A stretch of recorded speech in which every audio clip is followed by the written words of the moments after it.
বৃহস্পতিবার রাত 10টার দিকে ফুলগাজী উপজেলার উত্তর বড়ইয়া ও গোসাইপুর এলাকায় মুহুরী ও সিলোনিয়া নদীর বাঁধের দুটি পয়েন্টে ভাঙনের সৃষ্টি হয়।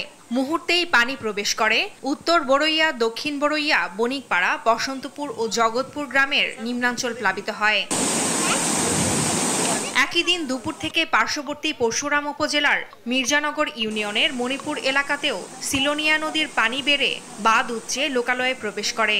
টানা বৃষ্টি ও ভারতীয় উজান থেকে নেমে আসা পানির কারণে বিপর্যস্ত হয়ে পড়ে এলাকাবাসীর জীবনযাত্রা।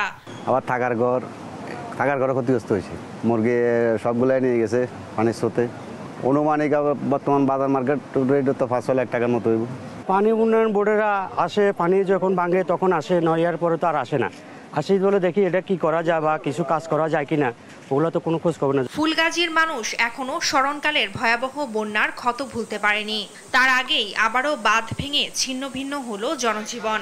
নদী রক্ষা বাঁধের কার্যকর মেরামত ও পূর্ব প্রস্তুতির অভাব আবারও প্রমাণ করলো শুধু যেন তেন ব্যবস্থা নয়, এখন সময় পূর্ব প্রস্তুতির। 8-9টার দিকে পানি মারমার করে চলিয়ে ঘরে ঢুকে গেছে। যতন কর্তৃপক্ষ এই এলাকার লোক বারবার বলার পরও সঠিক সিদ্ধান্ত নেয় না এবং টেকসই বাদ বাঁধে না, এই জন্যই বারবার আমরা হুমকির মুখে পড়ি। প্রতি বছর এমন দুর্যোগ যেন নতুন করে তাদের নিঃস্ব না করে, সেজন্য স্থানীয়রা টেকসই ও দীর্ঘমেয়াদী পরিকল্পনার দাবি জানান।